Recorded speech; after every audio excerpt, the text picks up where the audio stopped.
Running a side hustle and not investing the profits is just a second job. That's it. You're trading time for money twice and still ending up in the same place.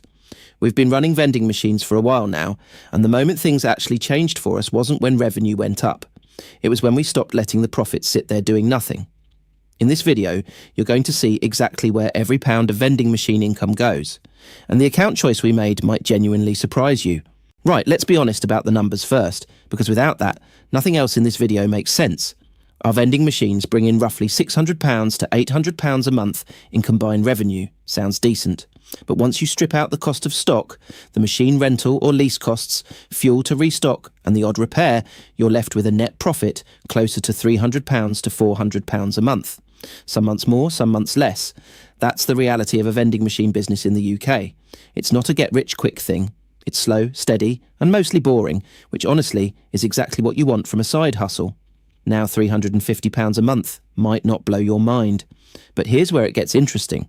£350 a month invested consistently into a broad index fund returning an average of 7% a year over 20 years. That's over £218,000. That's not a guess. Run it on any compound interest calculator and you'll get something in that ballpark. The vending machine isn't the wealth builder, the investing is. The vending machine is just the engine that feeds it. So the question we asked ourselves was simple. Where do we put this money so it does the most work possible? And that meant getting really clear on two things, the right account and the right investment inside it. Here's what most side hustlers actually do though. They open a separate savings account, maybe a decent easy access one paying around 4.5% right now, and they just park it there. Job done. Feels responsible. And look, 4.5% isn't nothing. But here's the thing.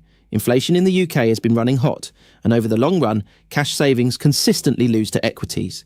You're not growing wealth, you're just slightly outrunning erosion. Imagine spending every Saturday restocking a vending machine, dealing with jammed coin mechanisms and dodgy locations, and then handing the profits to an account that can barely beat inflation. That's the trap. More effort, same financial outcome. We nearly did exactly that in the first 3 months. So here's what we actually do. The profits get split across 2 accounts every single month without exception. First a stocks and shares ISA. This is the bedrock. The ISA allowance is £20,000 a year, and any growth or income inside it is completely tax-free, forever. You don't pay capital gains tax when you sell. You don't pay income tax on dividends. It's one of the genuinely brilliant things about the UK tax system that most people underuse. We use Trading 212 for this because there are no platform fees and you can invest in fractional shares, so even smaller amounts don't go to waste. Inside the ISA, we keep it simple, a global index fund, tracking the MSCI World, which gives us exposure to thousands of companies across the US, Europe and Asia in one go. No stock picking, no drama. Second, a SIPP, which is a self-invested personal pension. This one surprises people. We're a side hustle, not a business with an employer match. So why a SIPP? Because the government adds 20% tax relief on top of whatever you put in. Put in £300, the government adds £75, making it £375 invested immediately. That's an instant 25% return before the market does anything. We use PensionBee for this because it's straightforward, low cost, and designed for people who aren't workplace pension holders. The trade-off is you can't touch it until you're 57, but that's fine. This money is for future us, not current us. The split right now is roughly 70% ISA, 30% SIPP. If you've got a side hustle, vending machines, market stalls, freelancing, reselling, anything, here's exactly what to do with the profits in order. Step 1. Open a stocks and shares ISA if you haven't already. Trading 212 and Vanguard UK are both solid options with no or very low fees. Do this today. It takes about 15 minutes. The ISA allowance resets every April, so every month you're not using it is a month you'll never get back. Step 2. Decide on a fund. Keep it simple. A global index fund, something like Vanguard's FTSE Global All Cap or the iShares MSCI World ETF, gives you diversification without needing to know anything about individual companies. Past performance doesn't guarantee future returns, but broad index funds have historically been the most reliable way for ordinary people to build wealth over time. Step 3. Automate the transfer. Don't wait until you feel like investing.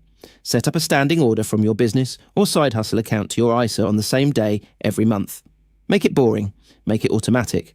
The best investors aren't the most clever ones. they're the most consistent. Step 4. If you're self-employed or running this as a sole trader, seriously look at the SIPP. Now, that 20% government top-up is free money. Hargreaves Lansdowne and AJ Bell are great options alongside Pension B. Just make sure you don't exceed your annual pension allowance, which is currently £60,000 or 100% of your earnings, whichever is lower. And one final thing, keep 3 months of business costs in cash as an emergency buffer. That's not laziness, that's just sensible. 3 things to take away from this. 1, a side hustle that doesn't feed your investments is just extra stress, not extra wealth. 2, a stocks and shares ISA and a SIPP together are genuinely the most tax-efficient way to compound side hustle profits in the UK. 3, automate everything because consistency